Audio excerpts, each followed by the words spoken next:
Hello, geeks and geekettes out there in comic book land. It's time for another edition of Ask Chuck Dixon.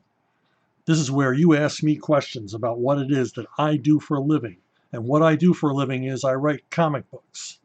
Now, if you're wondering where you can ask Chuck Dixon these questions, Chuck Dixon, that would be me, you can ask on Facebook, on my Facebook page. You can ask questions directly below this video that you're watching right now. Or you can go directly to brunobookstore@gmail.com and ask your questions, make your comments there. I check it every day, and I've gotten some awesome questions there. So you can go direct to the source. And there we go. Now, let's head into our first question in this all comics special. Every single question chosen today at random is about comic books. No questions about books or movies or my favorite TV show or anything else. It's all comic books all the time. So let's jump right in. Michael Anthony Lugo. He wants to know, I don't know if anyone's asked you about your approach to Punisher. Well, a few people have, but I always love talking about the Punisher. Also, if you remember how it was for you to pitch your first Punisher story, what was the reaction from editorial? That also helped you later to become a Punisher writer to get a run with the character. Well, you got to start somewhere, right? And this was my first Punisher story where a killer is killing cab drivers. He's like a serial murderer, and he's killing and robbing cab drivers, a criminal specialist. And Frank gets his own cab, his own very, very special cab, him and Micro make up, and he goes out driving to see if he can pick this guy up. And of course, horrible, horrible, violent things happen following that. Yeah, I wanted to write the Punisher really, really bad, much to the annoyance of Mike Baron, who was the regular Punisher writer on the Punisher title. Carl Potts at the time was writing Punisher War Journal, and at this time there were only two Punisher monthlies. And yeah, much to Mike's annoyance, I kept pestering Don Daly, just give me a shot. Let me write something, and I kept pitching ideas and pitching ideas and pitching ideas. And finally, Don relented. And, that led to a long run on the character, which, he's always been my favorite character to write. He's a character I think is most in my wheelhouse. He's an ex-military guy, lots of guns, lots of violence, lots of, it's like an urban Western. So it's really suited to the kind of stuff that I like to write in any case. So, from those humble beginnings, I think I had another issue appear a few months later, and slowly, gradually, I moved in to be one of the go-to Punisher writers. And my approach, he's a vigilante crime fighter. He's an ex-military guy. The approach to me was very clear. Punisher is very much based on the 1970s men's adventure paperback characters like Executioner and the Destroyer and the Butcher and the Demolisher and the Penalizer, whatever. Just put an ER at the end of it. You got it. And so, that was my approach. But of course, it was, molded over time as a fan by stuff that I read, stuff by Denny O'Neil. And then Mike Baron really, it really crystallized the character for me in a story that he wrote. That he wrote a story where Punisher just came off as this incredible prick, just a horrible person, just a user, a guy so focused on his war on crime that everyone around him suffered for it. And it really put the character, who I thought was fully formed in my mind, even into more focus as to what this guy's about. He's not likable. He's got every negative male stereotype. And so, that sort of shaped my approach to the character. The other thing I liked that Mike did a lot, and I leaned into even harder, was the Punisher doesn't have a sense of humor, but he is funny in that a lot of times what's going on in the captions is in direct juxtaposition to what you're seeing in the story. And Frank Castle is the master of understatement. If he says that, I took care of the problem, the image will be, bodies lying all over a warehouse floor, and everything in sight shot up, bullet riddled. That's Punisher solving a problem. So yeah, it's the only character other than Conan that I actively pursued work in because I just felt that I was right for the character. Not more right than Mike. Mike and I are equals. I worked in Mike's shadow. Um, but I just felt that, more so than a lot of other comic book writers, this character was suited for me. Because like I knew things like which end of a gun the bullets come out of. So there you go. Chuck Johnson. I also have a Chuck Dixon question or three, and I hope Drew doesn't mind my sticking in here. I think this is on a Facebook page, uh, posting the Drew Geraci story. My good buddy Drew. I believe Mark Spector Moon Knight was your first work in the Marvel Universe proper. How did you get the job? Did you enjoy it? You put out some good stories, so why did you leave it? Uh, yeah, Carl Potts took over, um, editing.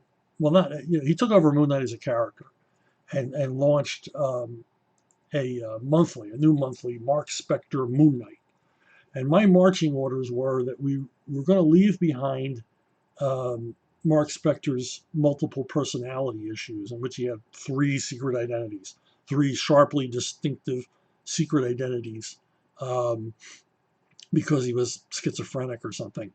Carl was not a fan of that idea and asked me to leave it behind and concentrate on Mark Spector, former mercenary. Pick one of those multiple personalities and run with that one. And I dug that idea because mercenaries were kind of a flavor of the month in the late 80s, early 90s as characters. And I love the movie Dogs of War. I love the novel Dogs of War. So I kind of modeled Mark Spector after Kat Shannon, the lead character in that movie and in that novel. And, um, that's what I did. And it was a lot of fun, creating new villains, crossing over with the Punisher, my first opportunity to write the Punisher. I mean, when I took the book on, I knew I'm going to bring the Punisher in here somewhere. I'm going to get the right Frank Castle one way or another. So I had him guest star in Moon Knight a couple of times during my 2-year run. I wrote 24 issues of Moon Knight. And yes, I did enjoy it. I enjoyed all the characters, his sidekick Frenchie and his girlfriend, whose name I can't remember, and dealing with, basically Moon Knight dealing with his checkered past as a mercenary. He's trying to live down some of the things he did as a soldier of fortune by being a selfless, altruistic hero. And a lot of this was kind of practice for writing Batman because Moon Knight is falsely or incorrectly considered to be um, Marvel Comics' Batman. For that to be true, he'd have to be a much more popular character than he is. But because he was kind of modeled after Batman, it gave me an opportunity to play with things. I gave him a sidekick, Midnight, and played with that kind of relationship. Played with the super rich guy uh, masquerading as a crime fighter, and of course he had his cool ship, that half moon shaped ship that he flew around in. And there's a lot of Batman elements. He had a hidden urban lair instead of a cave. He had a hidden lair inside the city, which must have cost a fortune to build, and certainly not up to code at all. So yeah, it was a fun character to write. A lot of challenges there that I enjoyed. Now, why did I leave the title if I was having such a good time? Well, Carl Potts left as editor, and I got a new editor, and this new editor was very much part of the um, Marvel mainstream circle, a circle that I was never really welcome in. Everybody I worked with at Marvel was an outlier editor, like Don Daly or Larry Hama or Carl Potts or Archie Goodwin. They were never part of the Marvel mainstream editors who all sort of cooperated with one another with their own network of creators. Mostly they all just gave each other work as writers. So this editor didn't want me on the book at all. And his strategy to get me off was to try to make me as miserable as possible, with pointless rewrites and constant changes to stories, and that were. I mean, one time he asked me. He was telling me about an episode of Wise Guy he had watched, the Kevin Wall crime TV series. And he had watched this episode, and he liked this element in this episode, and he wanted me to write it into Moon Knight. And I said, well, in a future story. And he goes, no, the script you just handed in, I want you to entirely rewrite it to reflect what I saw on Wise Guy last night. Now, this was a script I had handed in weeks before. And I said, I'm not going to do that. And that's when I told him, I said, look, if you want me off this book, you're going to have to grow a pair and fire me. But I'm not quitting. You're not going to, you just give up the idea you're going to make me so miserable that I'll leave, because I'll just keep butting heads with you. And, you won't be happy and I won't be happy. But, just grow a pair and fire me if that's what you plan on doing. Eventually he did, but it took like another 6 issues. So that's why I left. I didn't want to leave. I was enjoying myself. Hopefully the readers were too. And I was digging working with Sal Velluto. Sal Velluto drew almost every one of my issues, and he's just a hell of a talent. And of course, one of my issues was drawn by Russ Heath, an absolute idol, who I think that was kind of like a Christmas present to me from Carl Potts, because he knew what a huge Heath fan I was. And we needed a fill-in issue to allow Sal to catch up, and he suggested Russ Heath. And I leapt at it. So there you go. That was my run on Moon Knight. It was fun while it lasted. Scott Heilman, hey man. I know the Wolfman is your favorite monster. What's your favorite? But is it your favorite horror movie, or does that belong to another movie? When it comes to comic book horror, what was your favorite there and why? I'm guessing it would be EC horror titles or maybe Warren. I don't know if I have a favorite horror movie. I mean, I like a lot of different horror movies for a lot of different reasons. I don't have a single favorite that stands out. Maybe I'll do a top 10 someday. But yeah, the Warren comics were my first intro to horror comics, because horror comics had been banned in comics. Even the word horror, the word terror, were both banned because of the EC comics. And when I was a kid, I knew nothing about EC. They were gone. They were long gone.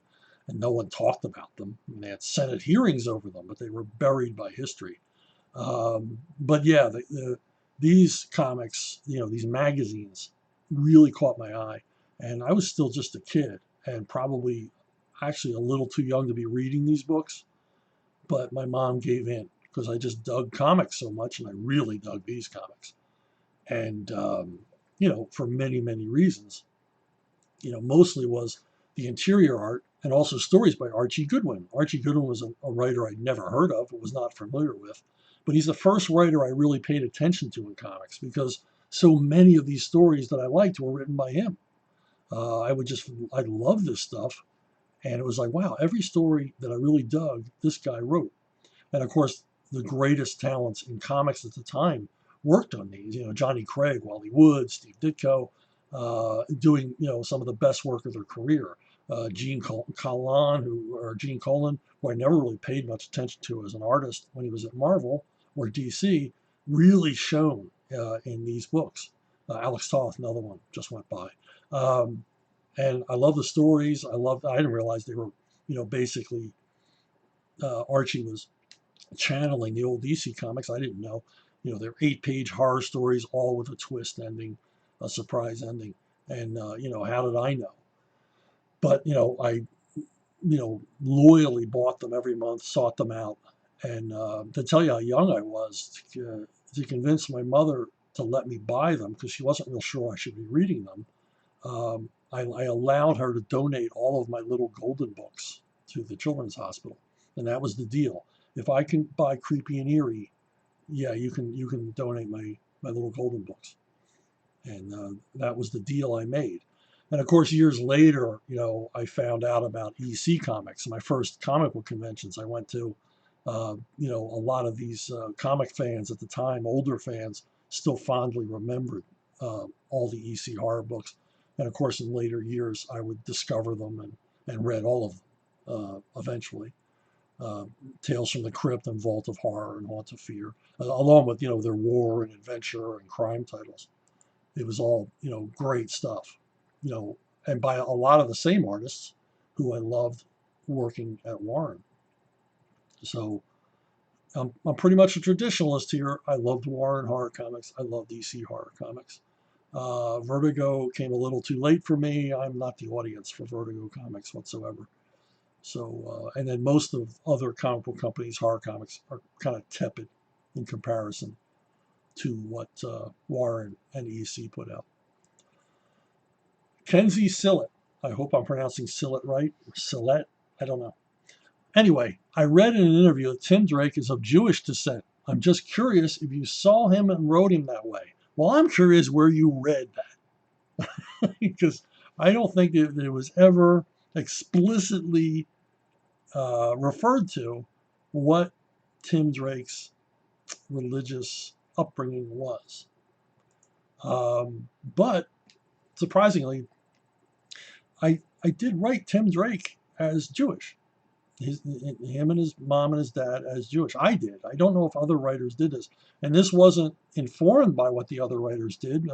Marv Wolfman created him. Alan Grant wrote a lot of seminal work, did a lot of seminal work character building Tim Drake beyond what Marv had done. And so, a little phone call there.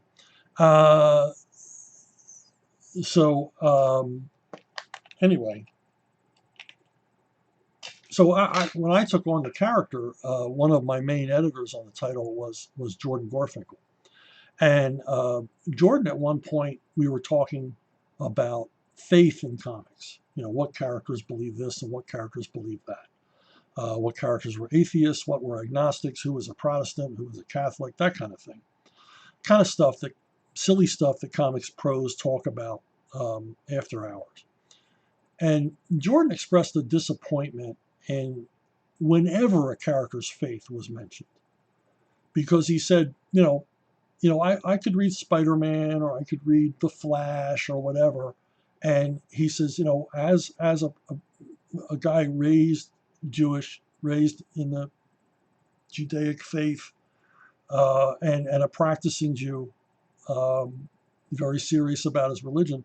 He says, coming from the world I was coming from, unless I saw the character actually going to church, I could think, well, he's Jewish. Maybe Peter Parker's Jewish. Maybe Hal Jordan and Barry Allen, they're like me. Maybe they're Jewish. And he said he was always disappointed when they would have a scene with a marriage or a baptism or something like that, and you would see, oh, the character's Christian. He's not Jewish. And I can't pretend that anymore because that's not part of my internal continuity.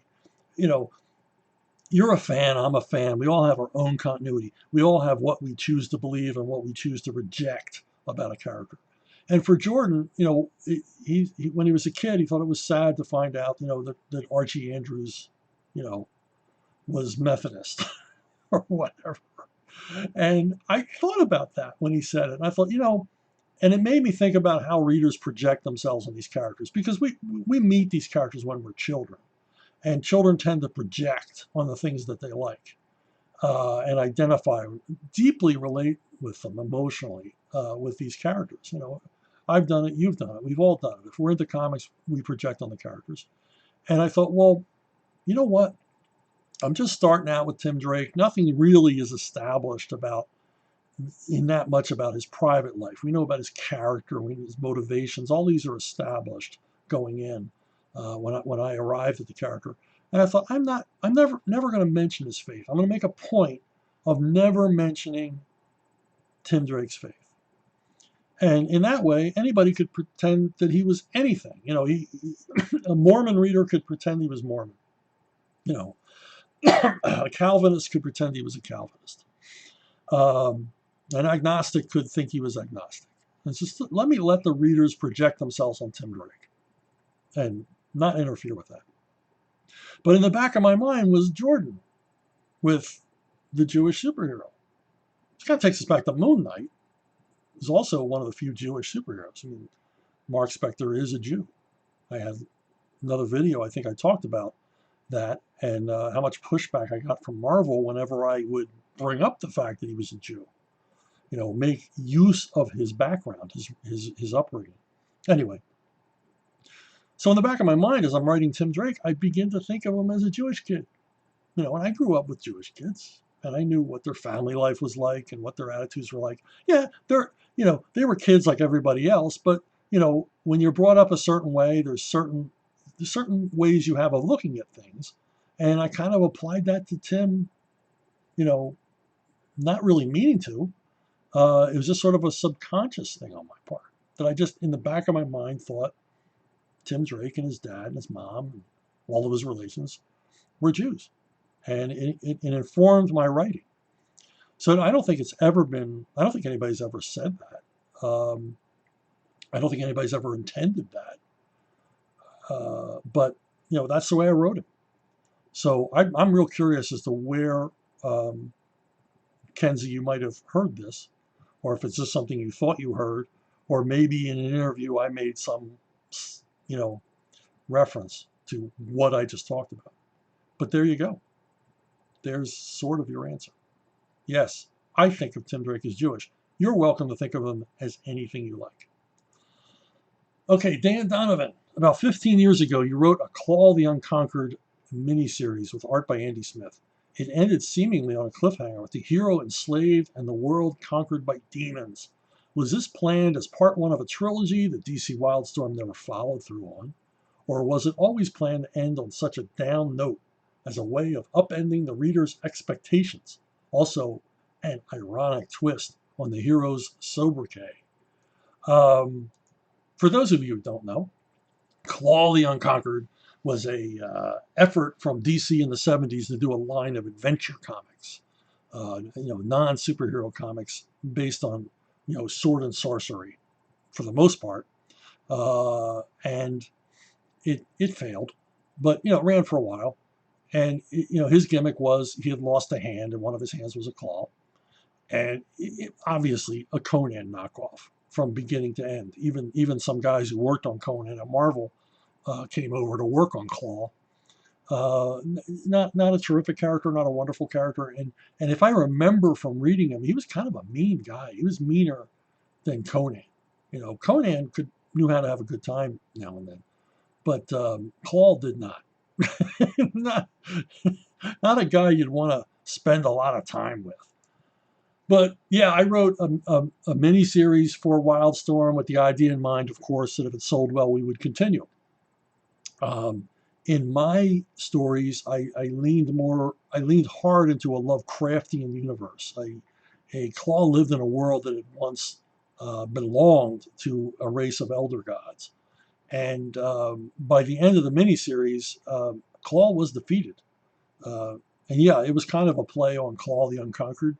Well, now in fact, the next miniseries was going to be called Claw the Conquered. And in the end, I'm the guy. Well, we already know it had a downer ending. The question spoiled it. In the end, Claw and all of the characters lose their battle against the Elder Gods, who return to Claw's world and basically take it over again. And they enslave the human race in a very cruel way. And at the end of the story, we see Claw and all of his compadres and his best gal being led away in chains to some unimaginable life of cruelty and humiliation and degradation. And that's where the series ends. Of course, my plans, obviously, from what I said, was the next miniseries would be Claw the Conquered, and a third miniseries would be called Claw the Triumphant, because he would eventually win out and reclaim his planet for the human race. But, to this day, there are no plans to revisit this property. But I had fun writing it and fun working with Andy. Andy dug it. We came up with some wild and crazy action stuff, some crazy characters, and I really enjoyed it. But yes, you are right on all three counts as to why it was a downer ending. And I kind of like giving a Barbarian saga a downer ending because they usually didn't have one. The hero always wins out in the end, and I wanted to write a story where the hero did not. And he kind of got the crappy end of the stick by the end of the story.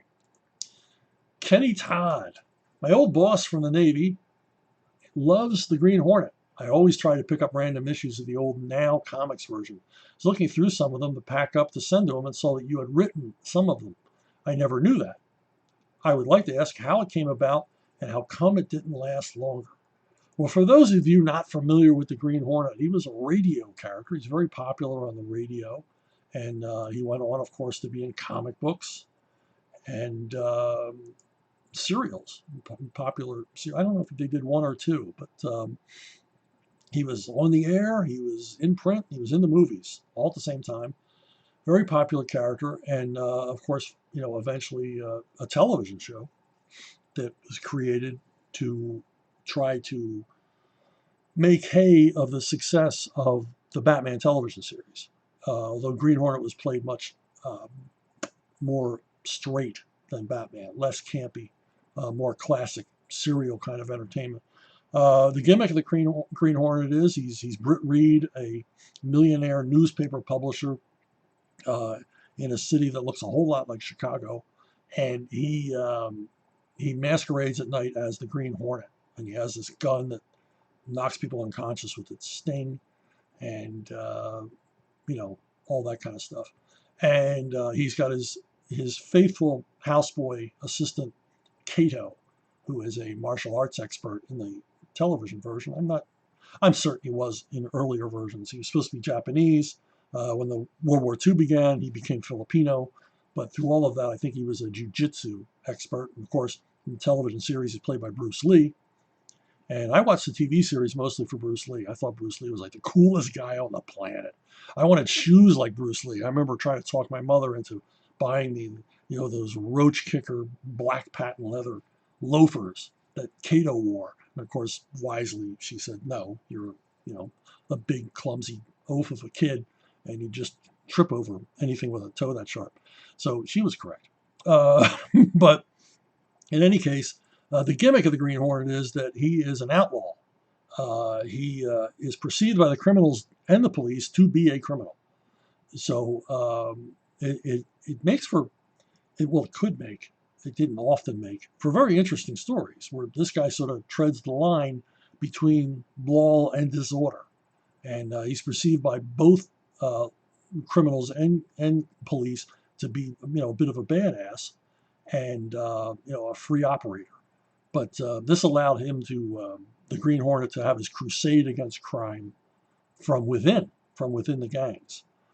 This is one of the few heroes who could enter a gang enclave and not be killed because they considered him to be one of them, which gives him a leg up, sort of working, behind the mask and undercover at the same time, which was my main attraction to writing the book. Now, the history at Now Comics is they began a Green Hornet book with the writer Ron Fortier, who's a huge Hornet fan, and art by Jeff Butler. And it was very successful. The problem was that Now had directed Ron to change Kato to a female. And I forget how it worked. I think it was Kato's sister or cousin or something like that. But it was the Green Hornet and a female Kato. And Ron did an awesome job because Ron's a big Hornet fan, and he's a perfect guy to write the book. The problem is that the publishers did not clear any of this with the licensors. The Green Hornet is licensed by Rather Corporation, who own tons and tons of licenses, like the Lone Ranger and Laurel and Hardy and things like that. And they weren't happy. They had never given their green light to have a female Kato. They were very unhappy with it, and basically told Now Comics to cut it out. Now, knowing the people at Now Comics and how kind of skeevy they were, I'm betting they blamed it all on Ron. Said it was Ron's idea to have a female Kato, which I know that wasn't the case. Ron wanted to write classic Green Hornet. Probably blamed it on Ron, which means they canceled the initial book and relaunched a new title without Ron, and they hired me. And I didn't know any of this. That I was basically, playing cleanup on one of their mistakes. But I learned about this later on.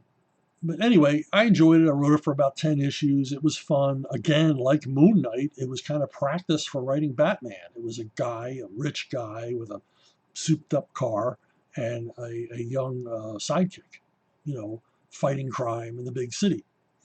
And, it was fun to write. But, the shame of it is I wasn't as into the character as Ron was, and here was a guy who was more suited to write the title than I was, and here I am writing it instead of him. Eventually, he got back to it, and he wrote. Once they, I forget what reason I stopped writing it, but I moved on to other things. I think I began to work more for DC at the time and just got too busy. Plus, Now Comics wasn't really paying anybody on time, if at all. So it was adios for me and Now Comics. And but they brought back Ron back to write the title for the rest of the issue. I think he might have written another 20, 25 issues. I'm not sure. But it was fun. Again, it was fun while it lasted. Oh, Ben Baker, you said you like to write the Fantastic Four, but you prefer to write slob heroes and street level stories. How would you match that up with writing for established characters who often go on huge time traveling, cosmic level adventures with some of the weirdest and most powerful villains at Marvel? Um, yeah, well, the thing is, the Fantastic Four, although they do these amazing, fantastic, they do these amazing things and encounter, these weird villains and high concept sci-fi situations, and they can be in parallel dimensions or travel back in time or be out in deep space fighting literally planet-sized villains. Um, they are grounded. I mean, Ben Grimm is a slob hero. They are grounded. They have real problems and real difficulties, and they're my kind of characters in that they seem to be characters you can relate to. We all see these cosmic level characters like Captain Marvel and Silver Surfer, uh, characters like that, but it's really kind of hard to relate to them and their problems. The Fantastic Four were always, bickering, fighting amongst themselves. Um, there was, Ben Grimm is a tragic character. Johnny Storm is a hothead. Obviously, he's the Human Torch. He'd have to be a hothead. You wouldn't want a milk toast Human Torch. But he, and then they would run into difficulties like having to raise money. The FF, especially in early issues, were often concerned with finances, something anybody can relate to. And Reed and Sue get married. They have a kid. They have a family life. They have concerns that are like the rest of us. So to me, although they get involved in this incredible stuff, these incredibly wacky and insane situations, the attraction of Fantastic Four and the reason why they're still around and their lasting quality is that they are so relatable. And there you go. That's why I think they'd be a good fit for me, uh, or I'd be a good fit for them. Uh, Also, the fact that I'm a huge fan and have been since I was a kid. I feel that like the Punisher and a few other comic book characters, I get the Fantastic Four. I get them on a gut level, and plus it would be fun to come up with insane situations to throw them into. So it would be a challenging book to write, but one I would probably enjoy every moment of. Brian White, he says, you've written Daredevil a little bit. Yeah, a little bit. He's one of my all-time favorites, and I really enjoyed him in Marvel Knights and his Batman crossovers. I didn't write that one. You probably knew that. Considering his similarities to Bat family characters, have you ever wanted to write him more? And if so, what would you do with him? Is there any scenario you would want to put him through, or a specific villain you'd pit him against? Um, I, um, I remember buying Daredevil #1 as a kid and being pretty underwhelmed. It was kind of a half-baked Spider-Man origin, um, and I just was not that into it. I thought even as a kid his origin was a bit of a stretch. He gets hit by a radioactive truck, and also his origin very much copies Spider-Man's. It's in that his father dies instead of a surrogate father like Uncle Ben. His actual dad dies, and that's what the impetus that makes him become a costumed hero. I like the blind gimmick. I thought that was really cool, but I just was not that into it. And then I got more into it. I got back into the comic. I didn't buy it for a few issues, because Wally Wood shows up as the regular artist, and I was a big fan of Wood's. So, I read those issues, but to me, they had the same problem as, the issues I'd read previously, in that the villains weren't terribly interesting. It didn't have a sort of a feel of its own the way Spider-Man did. Matt Murdock, the Daredevil's secret identity, as a lawyer, and even as a kid, I didn't feel that much of an affinity toward lawyers. Um, and you know, I just couldn't get into it. Even these Wood issues, to me, while they were fun to look at and fun to read, they're ultimately forgettable, and didn't really establish a tone for the book the way that Spider-Man had, under Ditko's direction. Um, a few years later, I mean, only a few years later, one of the kids in the neighborhood was trash picking and found a nearly 3-year run of Daredevil comics, which he brought to me because he knew I was a comic book guy. He didn't want them, but he thought, hey, I know somebody who'd like these. And he brought literally a shopping bag full of comics. And the biggest chunk of them was this, 3-year run of Daredevil, which, of course, hey, free comics. I read them all. And I kind of got into the title mostly because of Gene Colan's artwork. And Gene brought he was on the book for quite a while, and he brought this energy to it, as he did to everything he did. This energy, this kinetic spirit to the Daredevil, and he really got into it. And I loved how he drew the background characters and everything else. And Colan's characters always seemed so real, so alive, and the way he was able to draw them very realistically, but distinctively, but always keep them consistent. That always amazed me. It still does to this day. And I just like what he did with the title, and I continued to read it. After I read my trash pick collection, I continued to buy the comic for years until he left the book, and I lost interest again. And one of the reasons I lost interest, because I'm not really a big fan of the character.